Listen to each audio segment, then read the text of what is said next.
उद्धव ठाकरे सरकार अल्पमत में आ गई है।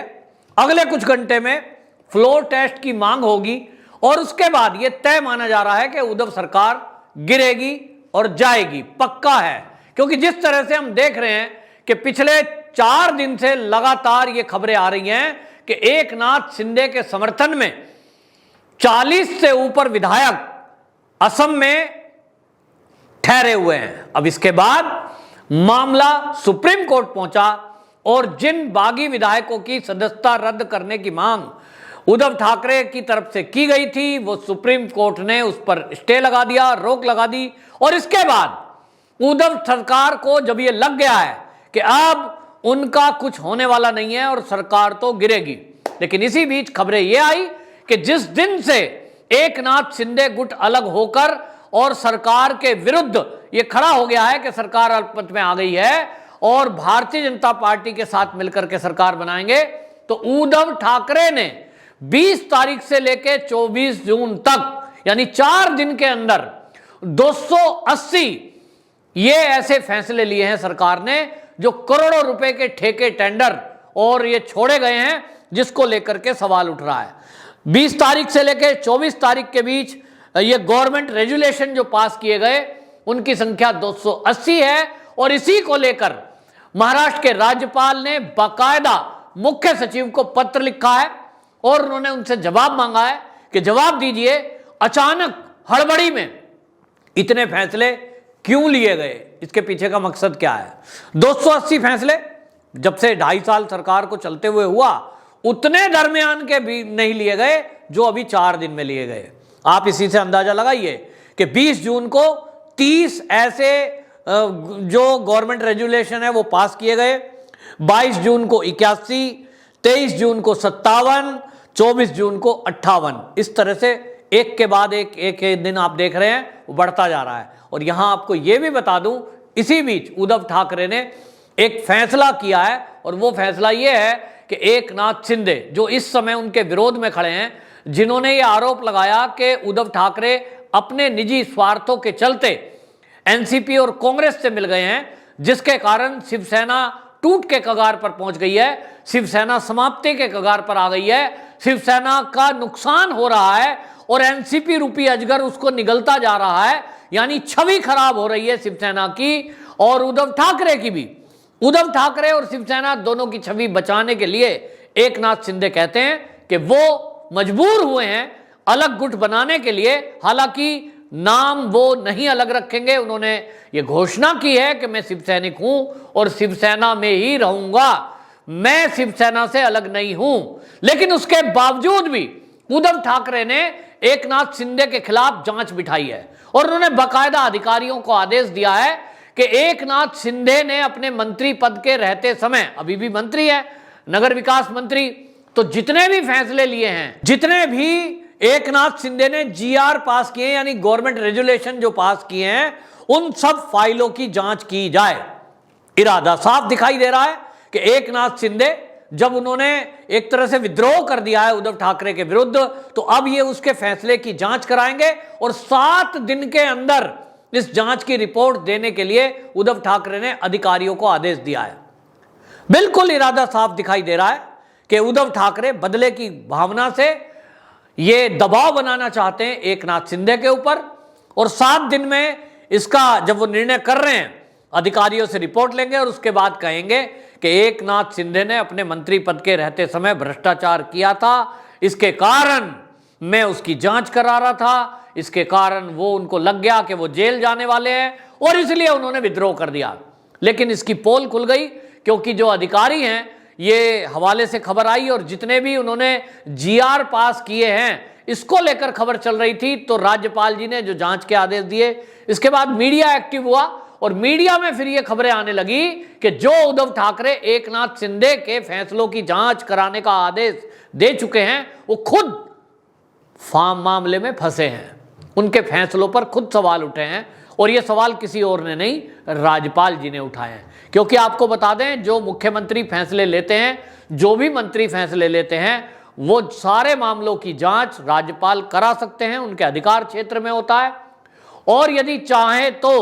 वो उस फैसले को रोक भी लगा सकते हैं यदि वो ये देखते हैं कि मामलों में कोई अनियमितता बरती गई है। तो कोश्यारी जी एक्टिव हुए हैं और कोश्यारी जी ने ये जो आदेश दिया है कि 20 तारीख से 24 तारीख के बीच ये जो जीआर पास किए गए हैं, गवर्नमेंट रेजुलेशन पास किए गए हैं, ये आनन फानन में किए गए हैं, इन सभी के बारे में मुख्य सचिव से जवाब मांगा है और मुख्य सचिव क्या जवाब देंगे इस पर सबकी नजर है।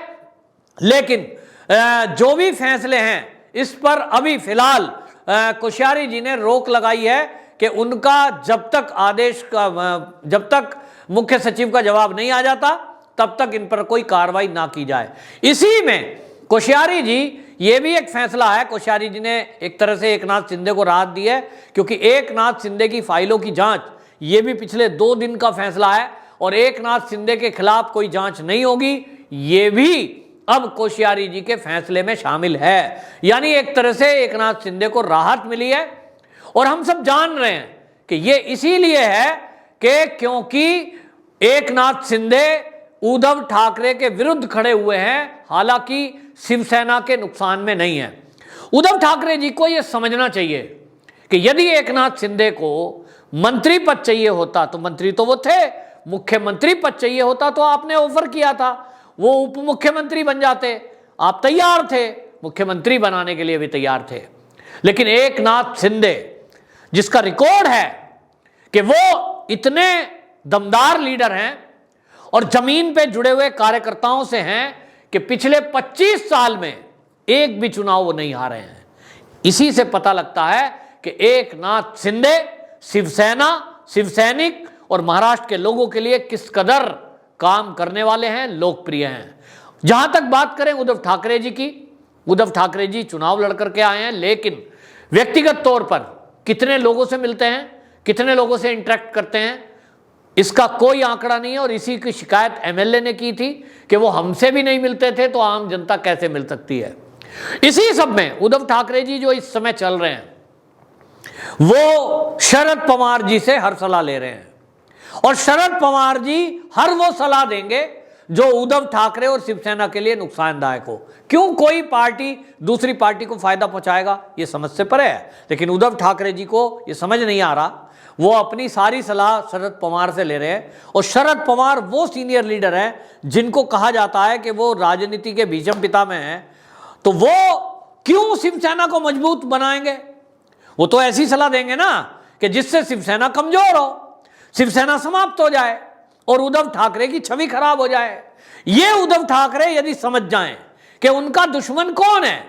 उनका दोस्त कौन है, तो वो सारे मैटर को सुलझा सकते हैं। लेकिन दुर्भाग्य से उद्धव ठाकरे जी जिस लाइन पर चल पड़े हैं, 2.5 साल पहले उन्होंने जो सरकार का गठन किया महाविकास अघाड़ी के साथ मिलकर, उनको लगा कि तुम्हारे फायदे में मुख्यमंत्री बनाने के लिए अगर तुम्हें कोई है वो शरद पवार है। लेकिन शरद पवार जी का शायद ये एक लक्ष्य रहा होगा कि बेशक उनको 2-2.5 साल के लिए मैं मुख्यमंत्री बना दूं, लेकिन वो शिवसेना में 2 फाड़ करने में कामयाब रहेंगे। 5 साल भी अगर मुख्यमंत्री उद्धव ठाकरे रह जाएं तो जो जिस लाइन पर एनसीपी चल रही है, तो एकनाथ शिंदे कहते हैं कि सारे भ्रष्टाचार के मामले, सारे अपराध के मामले जो हो रहे हैं, जो घोटाला खुल रहा है, वो सब एनसीपी इन्वॉल्व है। और एनसीपी के इन्वॉल्वमेंट के कारण अभी आप देख लो, नवाब मलिक जेल के अंदर बंद है, अनिल देशमुख जेल के अंदर बंद है। और ये शरद पवार जी की होशियारी है कि उन्होंने अभी भी गृह मंत्रालय एनसीपी के पास रखा है, यानी पावर अपने पास है, पुलिस उनके पास है और इसलिए सारा कंट्रोल इनके हाथ में है। 100 करोड़ उगाही का मामला खुला था, तो इससे छवि किसकी खराब होगी? उद्धव ठाकरे की। नुकसान किसको होगा? शिवसैनिकों को। आज जो शिवसैनिक हिंदुत्व की बात करने वाले नहीं है, उसका एक कारण है एनसीपी। एनसीपी उस तरह की बात नहीं करने देगी। कांग्रेस के समर्थन में हो तो आपको हनुमान चालीसा पढ़ने वालों पर केस बनाना ही पड़ेगा, क्योंकि यदि आप कांग्रेस के साथ मिलकर के सरकार चला रहे हो,